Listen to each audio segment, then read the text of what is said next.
It's my pleasure now to move us quickly on to our second speaker, which is Lavina Ramkissoon, coming to all the way from Cape Town. And we introduce Lavina through a list, I think, really, that she's a future technology lover, an implementer, trend influencer, strategist. She herself is a keynote speaker. She's a mum, and she's an AI ethics mentor. Lavina speaks worldwide about her love for humanity, technology, economics, and businesses. So please do join me in welcoming Lavina to our virtual stage tonight. Let me see if I can see her. There she is. Thank you so much. Thanks, guys. Wow, that's quite a awesome talk to follow on through, and I guess diving straight into it. Following up and picking up on the human aspect and humans being the sort of centered problem is kind of why I came up with the title of Society 5.0. And when I got asked to specifically talk around fairness, the obvious questions kind of popped up in terms of what is fairness? Is fairness the actual answer to our problems? What are the predecessors to fairness that lies in society that we are now taking on as a consequence as we move into our future societies? And, what would that future society in essence look like, right? Is it going to be fair? Is it pleasant? Is everyone going to be equal? Are we all going to have that similar sort of intellect? If that's the epitome of all of this, what then comes next? And where does our almost end of January. Where does our journey sort of continue? So let's begin our journey, I guess, as part of the definition of fairness. When I looked this up, it was literally around behavior with favoritism, which I found particularly interesting.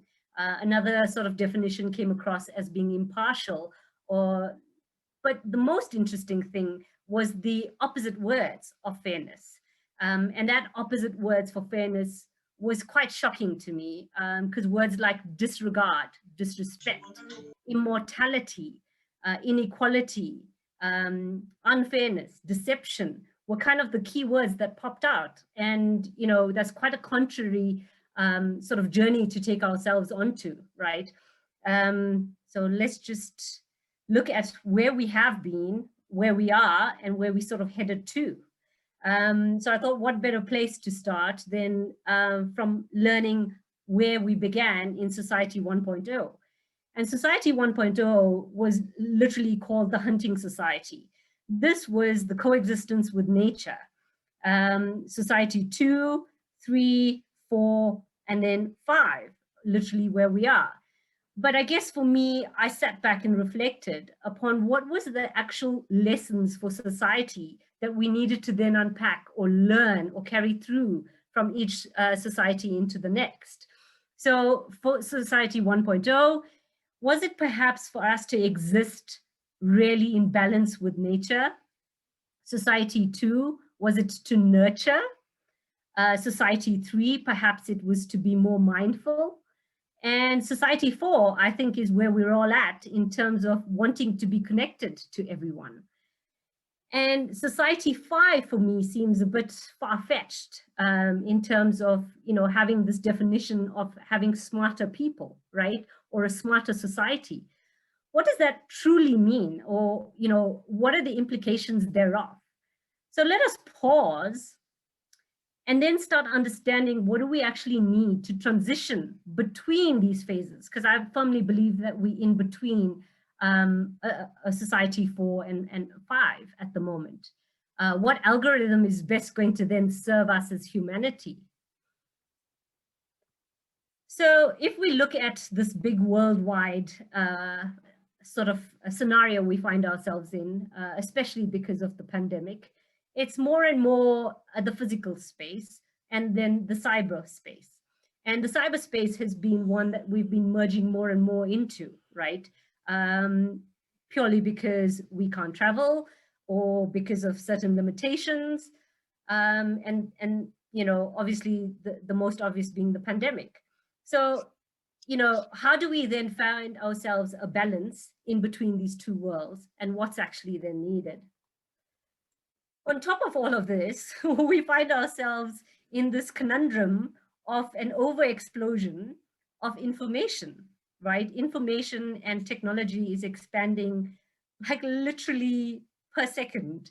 The kind of things that we need to keep up with, and the kind of things that's required from us as individuals from a physical perspective as well as a mental perspective, is getting quite far reached. There was quite an interesting saying that I remember. It goes something like saying, we don't see things as they are, we see things as we are. And when I saw the slide, it kind of reminded me of that. Because we're starting to create things that we have no true idea of what the potential is. We have no true idea of whether or not the consequences of it is being fair, is it being ethical, is it being diverse, is it being inclusive? So, I would urge all of you to look up some of the series, one of them called Futurescape.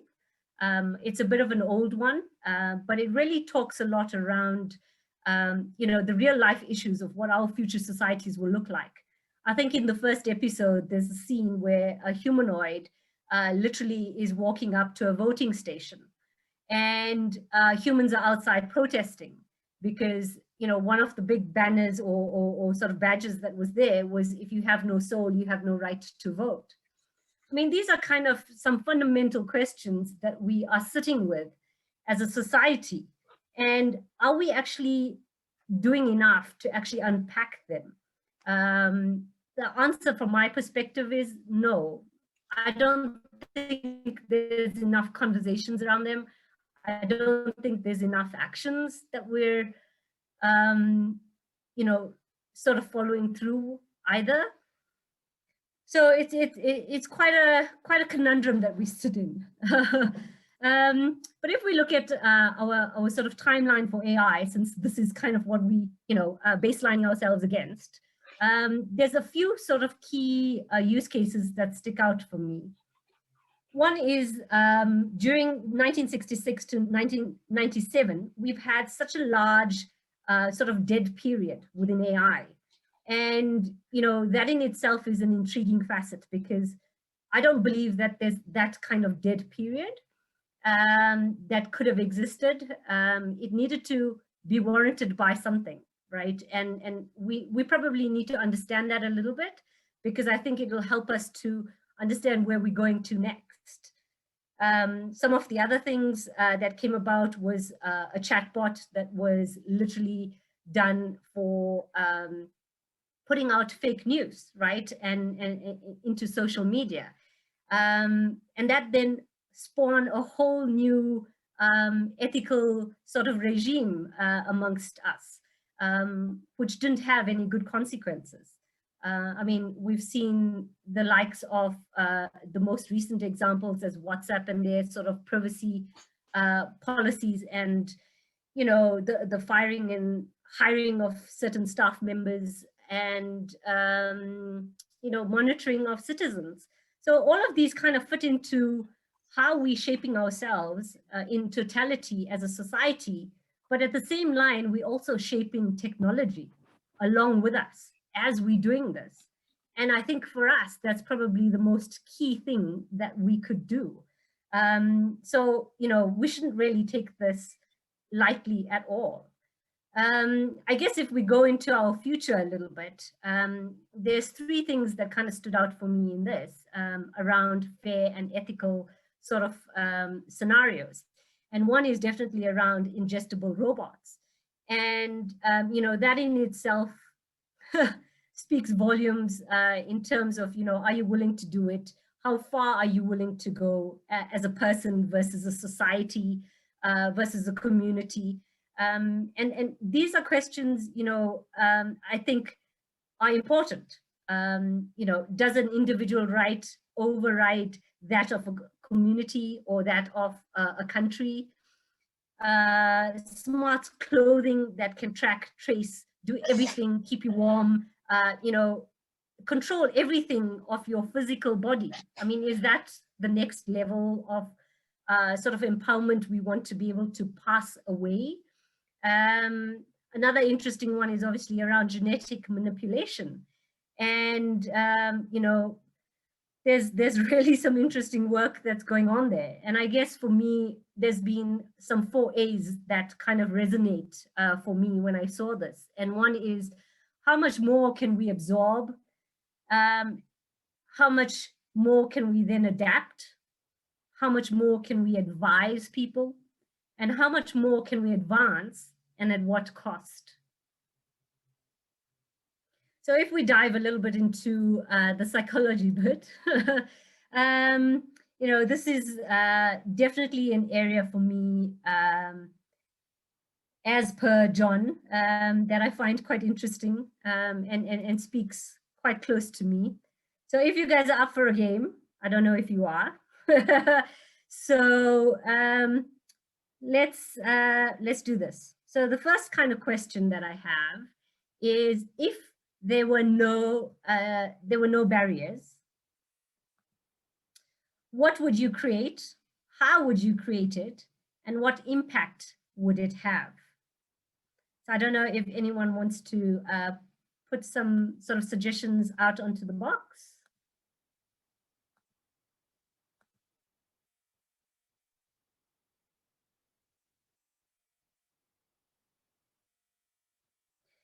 Okay, so I'm sure, you know, some of us would look at things like a smarter society, a world with equalities, non-biasness, diverse, fair. But what does that actually mean? You know, what does it really translate to on a day-to-day basis? Another sort of question would be, what would your 5-year-old self have to say? What would your 10-year-old self have to say versus your 40-year-old and your 80-year-old self? And I think this gives us quite a good way of reflecting through the timelines, both of humanity as well as technology, to then really find our true answers of where we want to place ourselves, right? And I think if we all start asking ourselves these questions, we then are, as a knock-on effect, starting to shape society, right? Because perception changes everything, and so does imagination. If we're talking about basic emotions and diving a little bit more into the psychology bit, you know, we're all kind of very familiar with the Maslow's hierarchy, but there's equally one in terms of our emotions. And what are the things that generally drive us as human beings in terms of power, in terms of willingness, joy, love, you know, all these good feelings that we have. And what does that then relate to?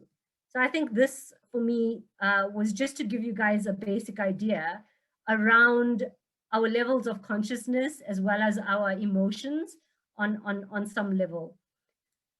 I mean, transitioning into our next society 5.0, what is the basic kind of toolkit that we need to survive, right?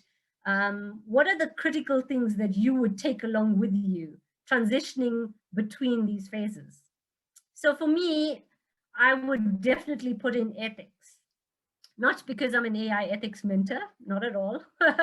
I think it's more around, you know, what rules are we willing to break? What passions, what connections, what creativity are we willing to actually carry ourselves to into the next new phase, right?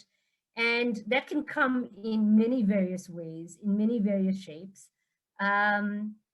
The second one is definitely around imagination. And I think imagination has been fundamental to us as a society from day one. If we've never had the imagination, we probably would not have progressed to the degrees that we did. Knowledge in terms of knowing our past, knowing our current, and having a semi-good idea of understanding the technologies that lie in front of us. And this is all nicely put together in terms of both the multifaceted areas like psychology, computer science, physiology, neuroscience, biologies, socioscience. And I think some of the most recent examples has been us actually seeing researchers sitting with startup companies, which has not been done before, right? So we're trying to move into a phase where we want that collaboration, where we're eager to actually make a success for ourselves as a whole. And I think transitioning tools that we need is probably the fourth one. And in this transitioning tools, what exactly would we need? You know, how different is being responsible to being actually accountable? Are they the actual one and the same thing? Does it mean if I'm being responsible that then I should be held accountable for something? Fairness versus biasness. Explainable versus transparent. Safe and secure rights, as well as the privacy. In terms of our leaders, and I think this is quite an interesting one, because what is it that we're actually expecting from our leaders? Or are we willing to be our own leaders to take us and transition us into this? And I think one of the key fundamentals that came out in the study was trust. Trust in leaders is something that is so huge.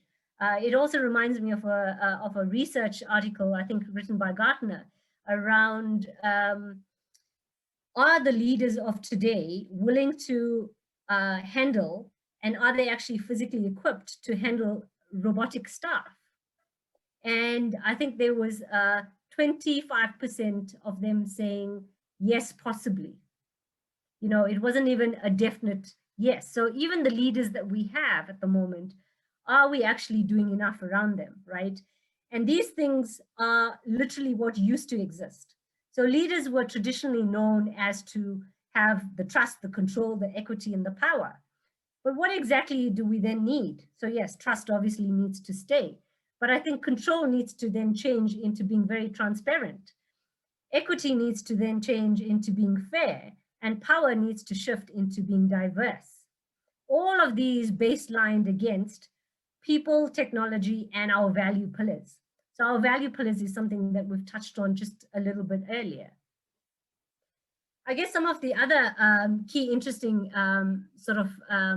write-ups that's happened around leaders has been around adaptability, having a very, very clear vision, some collaboration, some strategic planning, and knowing exactly what to do with responsible AI and responsible innovation has been some of their sort of key findings.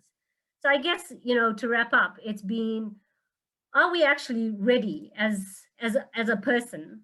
Are we ready as a society for this transitioning tool or for this transitioning phase? And what sort of survival kits are you actually taking along your journey? Technology has definitely changed at an exponential rate. And we see more of these changes happening in the next 20 years than in the last 200. We can almost sort of say life may be a fair one after all, John. If you really want to be true, you will do something that is outside of yourself. Do something that then repairs the tears of your community, and do something that makes life better for people around you. And that's just the way I would like to end. So thank you so much for having me and for attending today. Thanks so much, Lavina. And I think it is such a great talk. And, it is so important that trust and fairness, the core values basically that we have, need to be built into the systems that we are building today. Our leaders need to guide us with the survival toolkits, help us to transition. And I really like the idea of timelines and the society 5.0, looking at the past of AI, the current and the future of it, so that people really know what knock-on effect it could have if we don't take actions now, and how we need to be really conscious of exactly what we are creating. It is not just a strategic but a psychological decision, I think, because it has a social aspect to it which we shouldn't forget. And I really love the line that, we do not see the things as they are, but as we are. And today, I think it is a responsibility, great responsibility with the leaders, to put in the value pillars, look at the people values as well, along with the technological pace that we are seeing. And I'm sure that we will transition it together as a community. I'm sure. I'm being positive. Thank you. Thank you